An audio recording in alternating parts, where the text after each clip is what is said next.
Hi, in this presentation I'm going to be discussing the short documentary "I Think This Is the Closest to How the Footage Looked" by Israeli filmmaker Yuval Harari. In doing this, I will be discussing how it might be categorized by Bill Nichols' modes of documentary, and doing so I will consider the style, content, and overall form of the film created by Harari. It's an interesting and somewhat surprising example of contemporary documentary, and it might actually be considered to look more like a short film. It's essentially an attempt by the filmmaker to recreate some lost footage, or as he refers to it, the lost memory of his mother's final day, which was filmed by his father.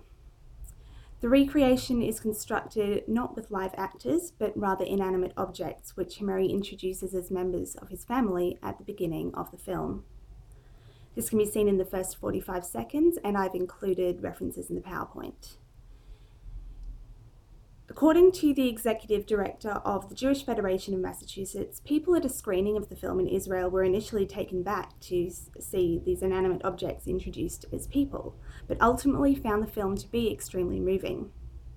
As well as the reconstruction of his mother's final day, Harari has also included actual footage, the few remaining seconds of footage that remain of his mother, as well as footage that his father shot the following day.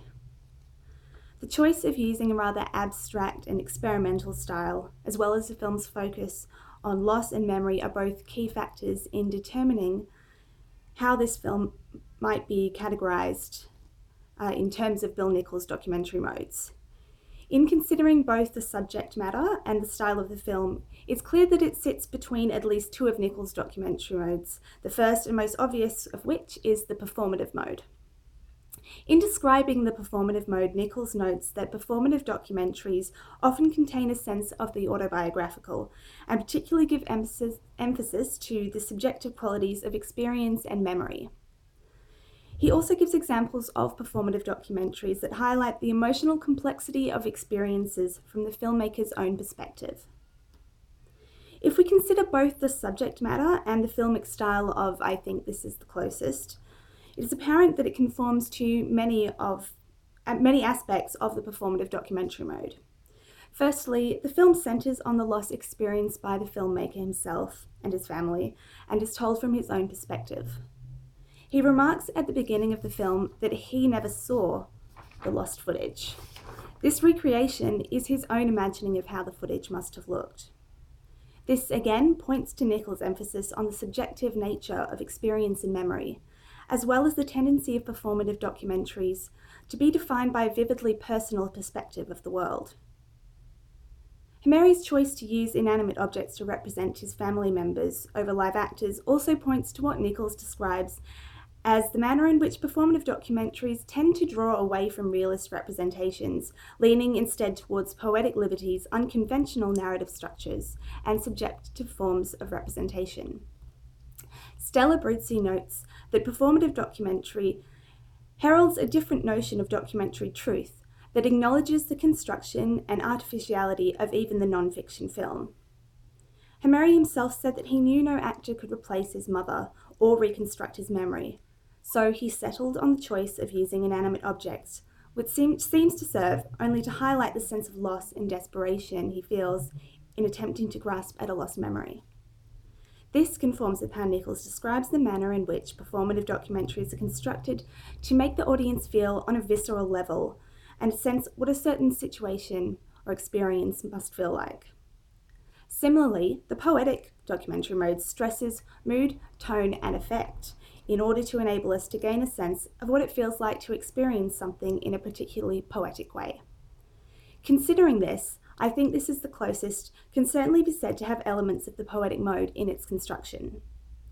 Nichols describes the way that poetic documentary involves filmmakers taking raw material and transforming it in distinctive ways, exploring patterns that involve temporal rhythms and spatial juxtapositions. This is particularly noticeable in the editing style of I Think This Is the Closest.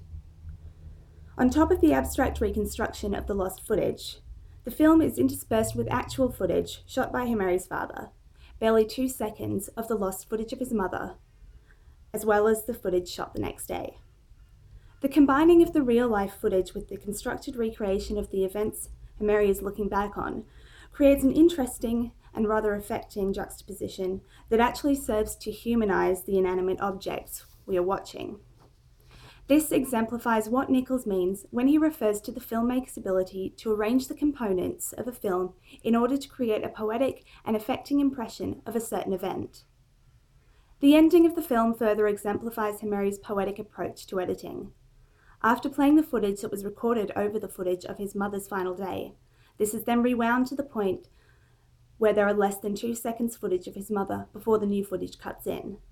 For the final minute or so of the film, these 2 seconds of footage of Hameri's mother are shown to be rewound and played 7 times before the film finally ends on a blue screen, which fades to black with the title, "I think this is the closest to how the footage looked."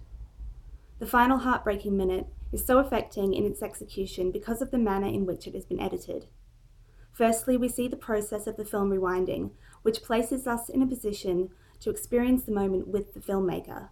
Secondly, the repetition of the rewinding and rewatching of the footage amplifies the feeling of desperation that the filmmaker feels as he attempts to recapture the lost memory and the lost footage. Ultimately, this poetic arrangement serves to build mood, tone, and effect, which is how Nichols describes the poetic mode of documentary. Hameri's choice to combine modes of performative and poetic documentary, together with the unique experimental style of his film, creates a short but highly effective film form that encourages a visceral response from the viewer.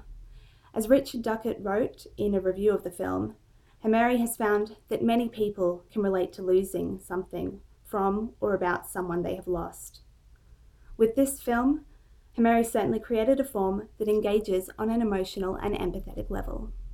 Thank you.